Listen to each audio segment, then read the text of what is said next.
Our next stop is Matthew O'Neill's garden. I've been looking forward to this one.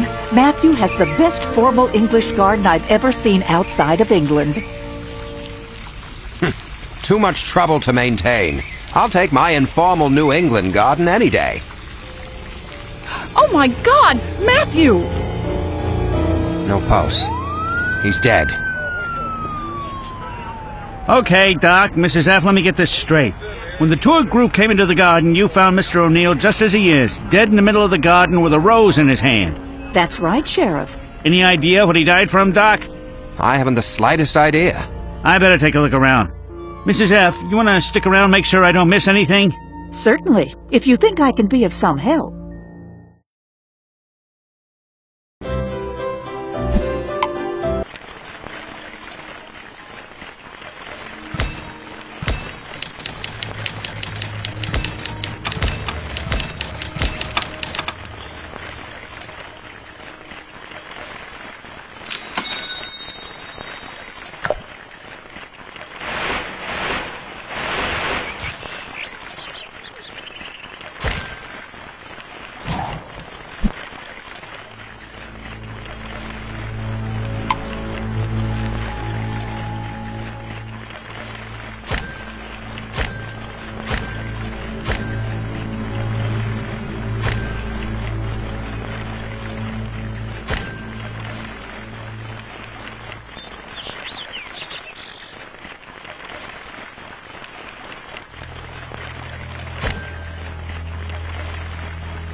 know, Sheriff, the EW on the shears we found could stand for Emily Weisborough.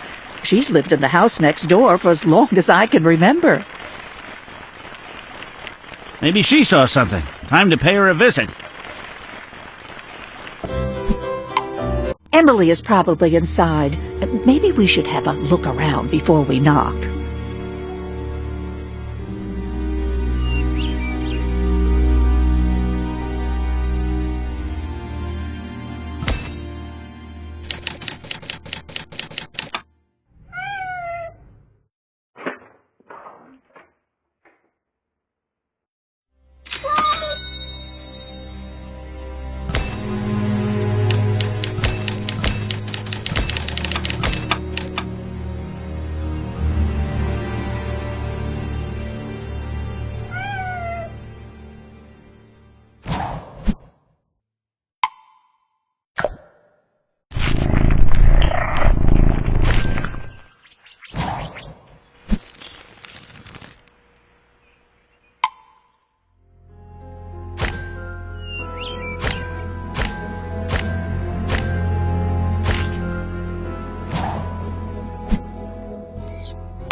Fluffy, Mittens, come and get your milk. Good morning, Mrs. Wiseborough. Oh, good morning, Sheriff. Jessica, what are you doing here?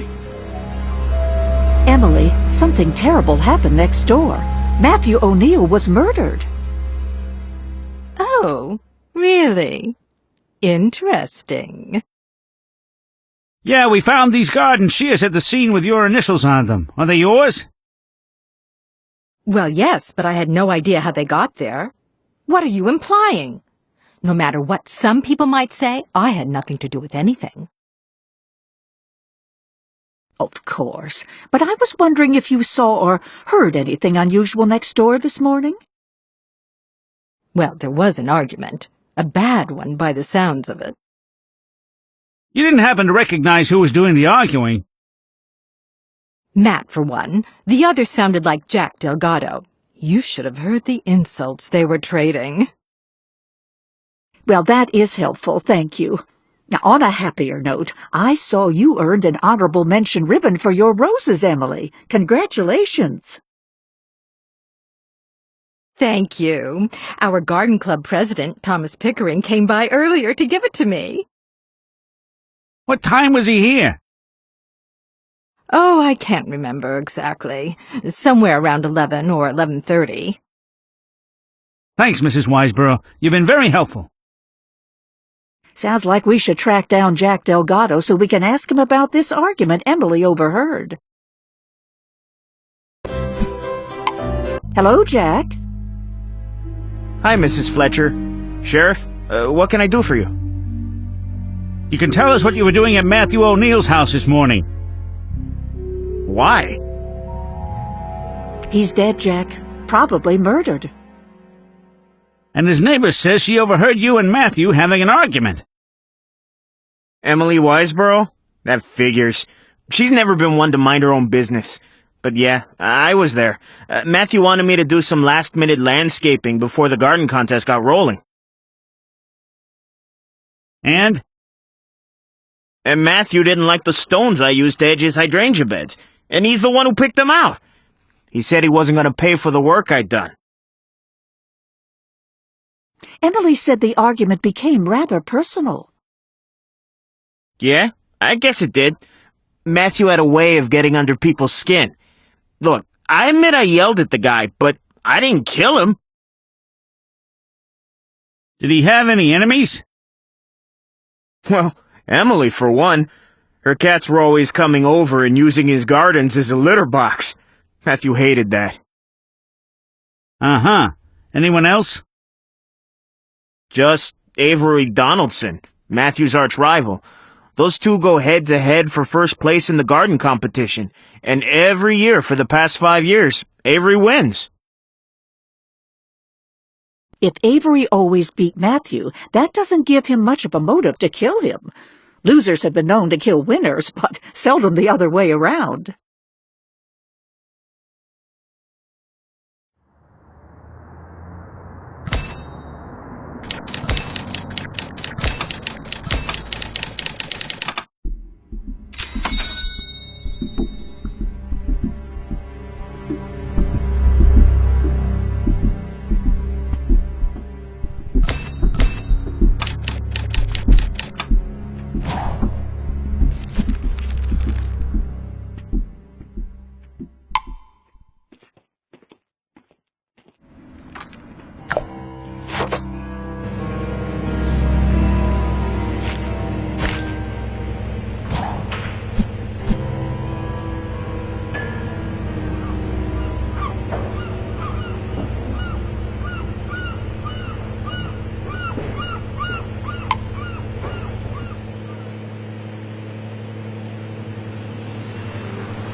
I'm interested in hearing what Avery has to say about all this.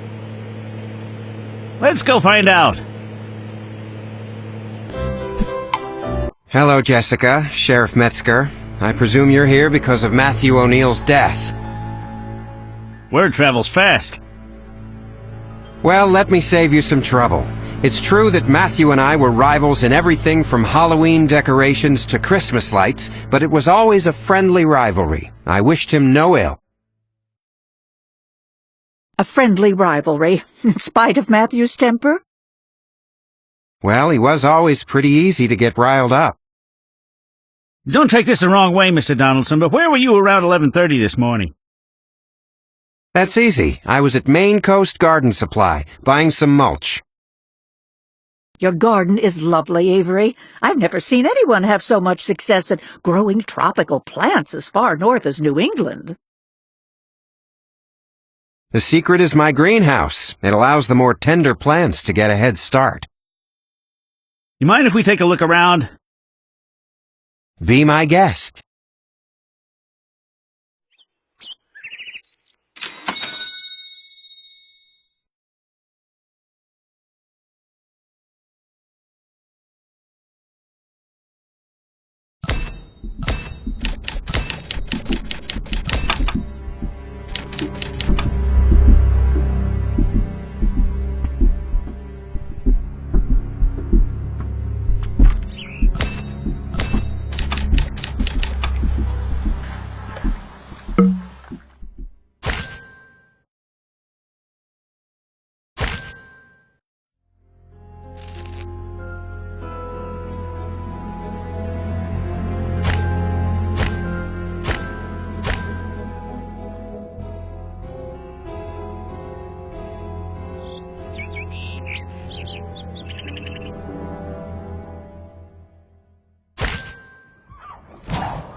Time to call it a day.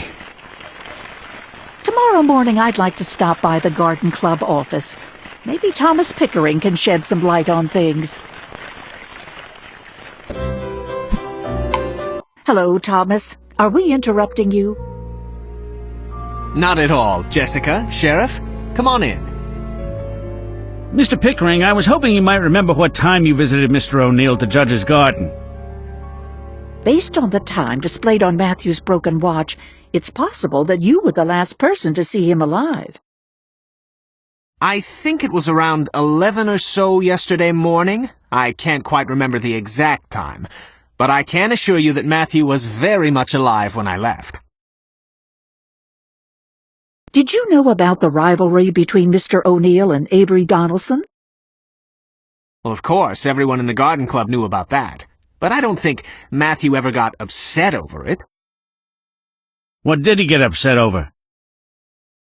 I think Matthew was more irritated with Emily Wiseborough, because she let her cats run rampant across his garden. That and the fact that the woman has a streak of paranoia a mile wide. She accused Matthew of spreading lies about her on more than one occasion. What sort of lies? Once she complained that Matthew told the other garden club members that she liked to garden in her bathrobe. Another time she accused him of starting a rumor about her stealing plant cuttings. Things like that.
So according to Thomas, Avery and Matthew were never bitter enemies.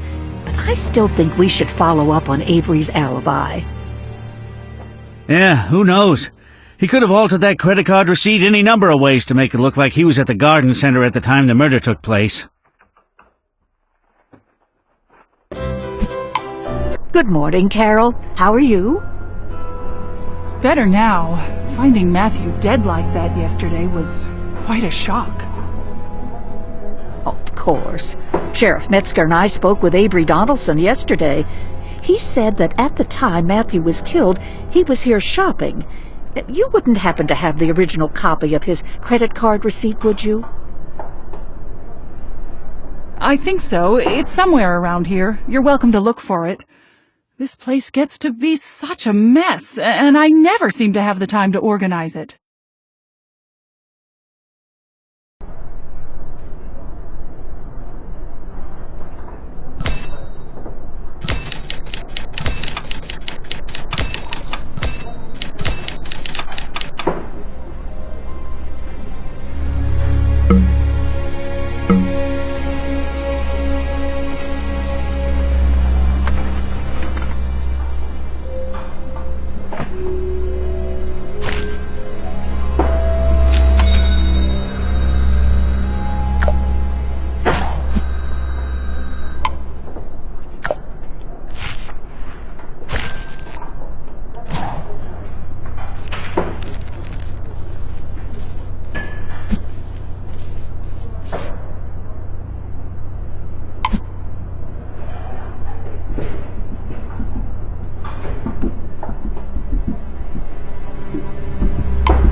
Has Seth made any progress in determining how Matthew died? I'll ask him in a minute. He and I are going to have another look around Matthew's garden to see if we can find anything that might help.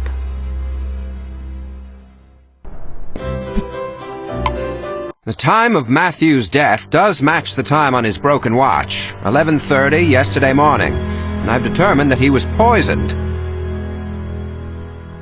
That makes sense. The blue tinge on his lips and fingernails indicated it. What I don't know is what kind of poison killed him. Could have been a lot of things. Well, I'm hoping that we'll find some new clues to narrow the list of possibilities.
Judging by what Thomas Pickering said earlier, Emily didn't tell us the whole story about how she and Matthew got along.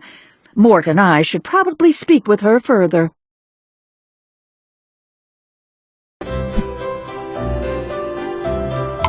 Sheriff, take a look at these photos I just found. Looks like Emily made a hobby out of watching the comings and goings of her neighbors. It appears that her cats have gotten into her collection. There are photos all over. We should see how many others she's got around here.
What are you doing with those?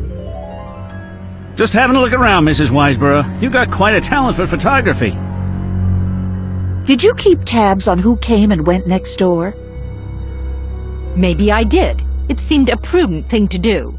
Matthew was always telling lies, always plotting against me. What was Avery Donaldson doing in Matthew's garden while Matthew was out? I don't know what he was up to, that Avery. He's probably told you things about me, too. Don't believe them.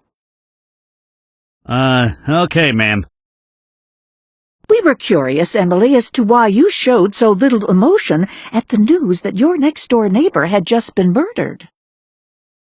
Well, if you must know, Matthew and I didn't get along particularly well. In fact, we weren't even speaking to each other. Thomas Pickering said Matthew was upset because your cats were trespassing in his garden. What? Ha! I'm the one who deserves to be upset. Maybe my cats did roam next door, but Matthew didn't have to introduce a horde of earwigs into my rose garden to get even. What exactly are you accusing me of? This conversation is over. She's a real piece of work. Thomas was right about her paranoia. Paranoia or no, she did see Avery next door, and we need to find out what he was doing there. Avery, Emily Weisborough took a picture of you in Matthew O'Neill's garden mere days before he was murdered. What were you doing there? Nothing.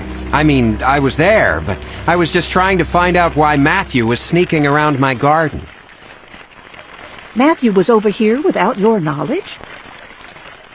I'm almost certain he was stealing seeds from my tropicals. I found footprints all over the floor of my greenhouse. It was probably a futile effort to copy my success and beat me in the garden competition next year. I see. Speaking of footprints, was Jack Delgado here yesterday morning? As a matter of fact, he was. Now there is someone who could have killed Matthew. What makes you say that? Well, apparently Matthew refused to pay his bill, and Jack was pretty upset over it. Yes, we've heard about that.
Emily may be a snoop, but we've found Jack's footprints in every garden we visited.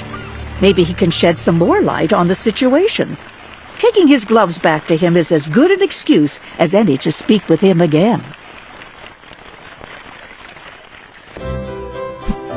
Jack doesn't appear to be around, but I think I'll wait.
something I can help you with? Hello, Jack. Is this your flyer for this year's garden contest? Yep. It says here, sponsored by Humboldt Chemical. Yeah, they put up $5,000 cash and $5,000 worth of free Humboldt Chemical garden products for the winner. My goodness, that's quite a generous prize. Not only that, the winner gets to compete in a New England-wide competition where the prizes are even bigger. I suppose that would explain why Matthew and Avery were spying on each other, despite their rivalry just being a friendly one. Oh, it wasn't so friendly, Jessica. Not with all that prize money and free gardening products at stake. Once Matthew even asked me to tell him some of Avery's secrets, but I didn't want to get in the middle of it. Oh, before I forget, Avery asked me to return your leather gloves to you. Those aren't my gloves. They aren't. Avery said you left them at his garden yesterday morning. No, those gloves look pretty new. If they came from Maine Coast Garden Center, maybe Carol remembers who she sold them to. Good thinking. I'll go ask her. Miss Sullivan, do you sell this brand of leather work gloves here? Yes, I do. Why? We were wondering if you might remember who bought this particular pair recently. I don't know, but I can probably find the invoice. I'm still looking for Avery's invoice, too. It's been so crazy here, and I'm short-handed. If I come across either one, I'll let you know, Sheriff. Thanks. Are you okay, Carol? Not really. Things have been so crazy. I have customers coming in for the latest seed shipment, but the packets have gotten lost. Well, why don't you take a moment to look for that invoice while Mort and I get this sorted out?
Jessica, bless you. You have no idea how much you helped me out here today. I have bad news, though. I still haven't found that invoice. I'll keep looking, though. I promise. That's fine, Carol. I noticed that you're still waiting on that mulch order. Yes, I'm afraid so. Add it to my list of worries.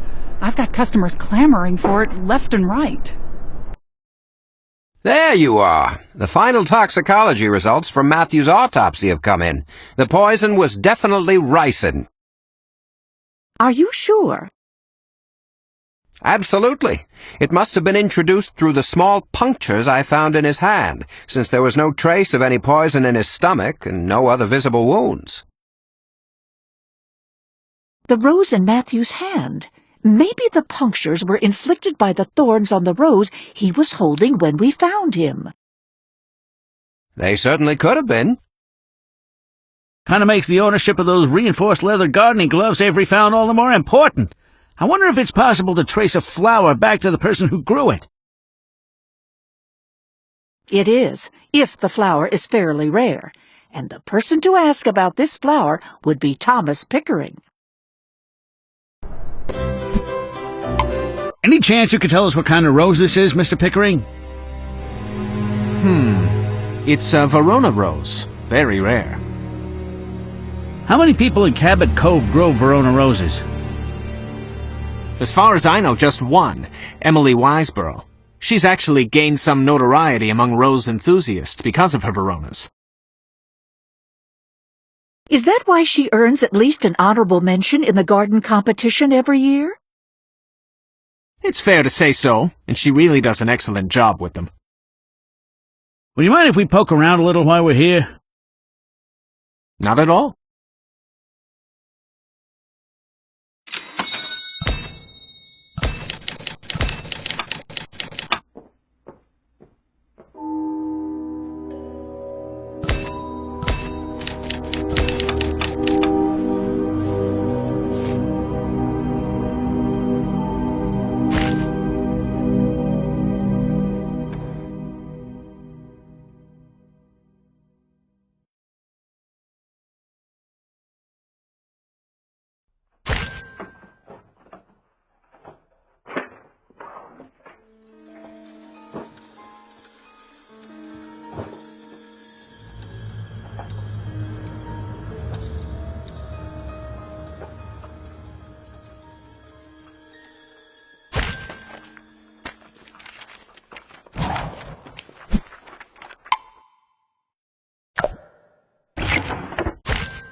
So Emily's the only one who grows Verona roses in Cabot Cove.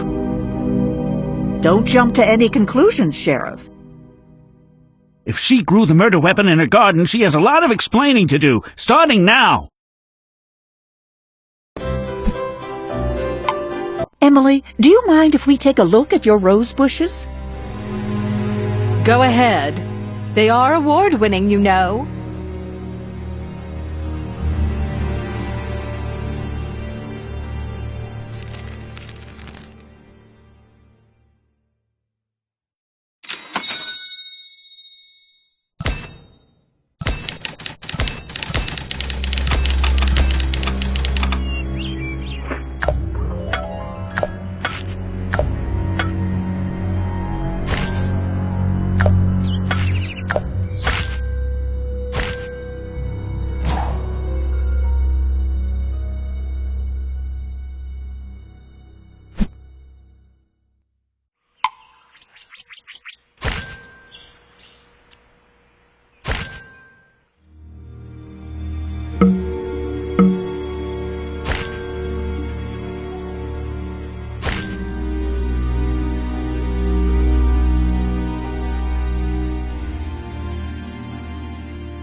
Mrs. Wiseborough, we know that the rose that was used to kill Matthew O'Neill came from your garden. The one we found in his hand exactly matches the ones you grow.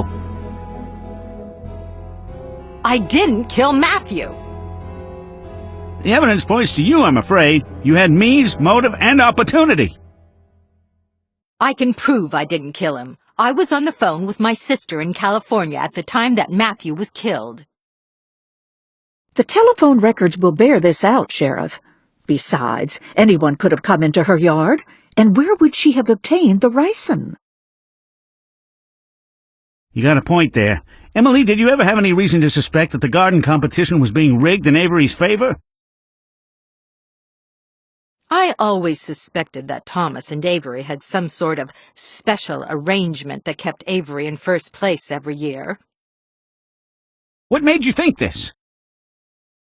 Well, that newspaper article you found, for one thing.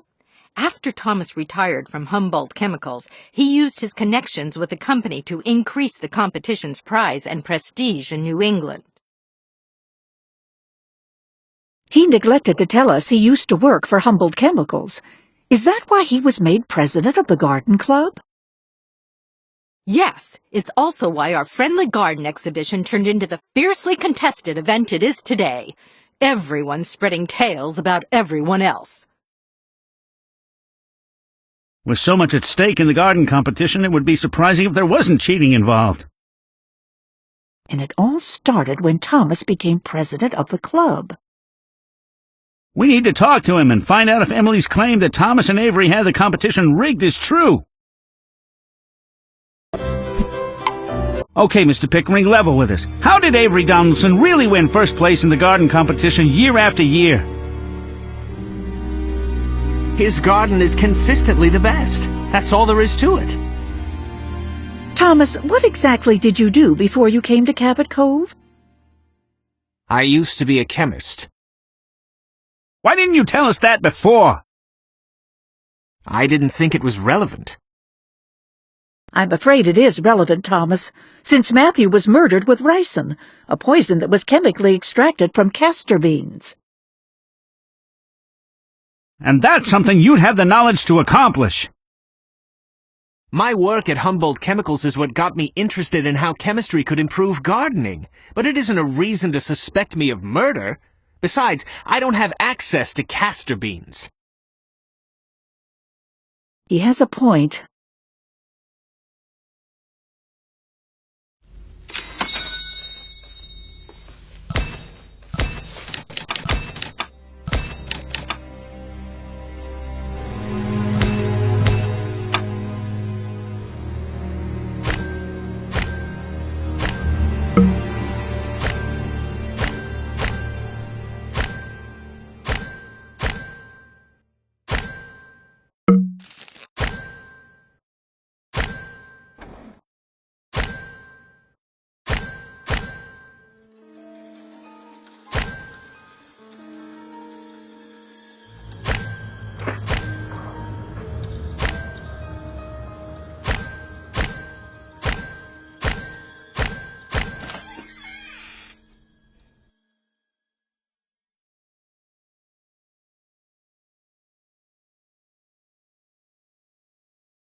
Maybe we better speak with Jack again. It seems he might be the one with the real temper, not Matthew. Jack, did Thomas Pickering ever do any chemical work for Avery Donaldson that you know of? Thomas doesn't do any work for anybody. We know you were at both Matthew's and Emily's places the morning of the murder. You had the opportunity to grab one of Emily's roses to use as a murder weapon to kill Matthew over your unpaid bill. Or maybe because he criticized the work you'd done. Come on, Sheriff. My skin's thicker than that. Besides, at the time Matthew was killed, I was dropping off 5 bags of mulch over at Avery's place.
Let's hope Carol's had some luck finding Avery's invoice so we can find out what he really bought that morning. Carol, have you been able to find those invoices? I haven't even had a chance to look. You're welcome to see if you can find them, though.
Everything is starting to make sense, and I think I know who killed Matthew O'Neill. But there's one last thing I need to check out first. I just need to find the proof that my theory is correct. I'll just lend Avery a hand by taking down these leftover decorations for him, and take a little look around the place while I'm at it.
Castor oil plants? I thought so. Jessica, what are you doing here? Confirming a theory, Avery, that the ricin that killed Matthew O'Neill was made from castor beans grown in your garden. You imported these plants from Florida specifically for that purpose. That's preposterous.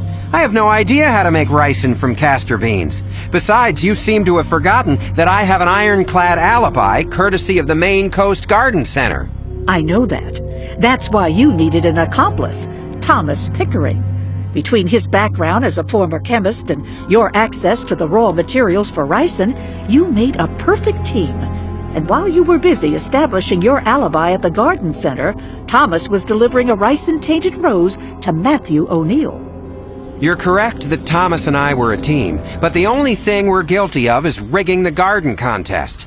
My exotic plants need a staggering amount of fertilizers, pesticides, and other chemical help to thrive in a New England climate, so we struck up a little arrangement. Yes. Thomas made sure you won the competition every year, ensuring you received a generous supply of Humboldt Chemical garden products. And in return, you gave him the cash part of the prize. It was worth giving Thomas the $5,000 every year to maintain the scheme. Much richer prizes awaited me if my garden advanced to the New England regional competition and won there. But the arrangement never included murder. Not true. I think Matthew became suspicious when you began winning the competition year after year. Suspicious enough to threaten to start an inquiry and have Thomas removed as president of the garden club. If that happened, your winning streak and everything that came with it would be over. That was your motive in silencing Matthew. And Thomas? What was his motive? Thomas didn't want to lose his position as president of the club, or his $5,000 annual bribe. Perhaps more importantly, he was afraid he would face censure, and possibly legal trouble, for fixing the competition. What I think happened the morning of the murder is that while you were establishing your alibi at the garden center, Thomas was making his rounds judging gardens. He went to Emily's garden first and took her shears and one of her roses with him when he left. Being careful to wear gloves, he painted the thorns with ricin. It takes only a minuscule amount to kill, and went next door to Matthew's garden. He left the rose for Matthew to pick up, knowing that the thorns would prick his hand and deliver the fatal poison. He also left behind Emily's garden shears to cast suspicion on her. Finally, Thomas went on to judge your garden and left his gloves here so no one else in the competition would see him with them. That wasn't part of the plan. I didn't know who those gloves belonged to. Thomas thought the whole thing up and threatened to expose me as a fraud if I didn't go along with it. That's enough, Avery. I figured you would panic and sell me out. That's why I need to silence you. And now that you figured everything out, Jessica, I'm afraid you will have to go too. Hold it right there, Pickering. Put that gun on the ground, slowly. Did you hear it all? Everything. More than enough to put both Thomas and Avery away for a very long time. I guess this whole matter just proves the old saying, you reap what you sow.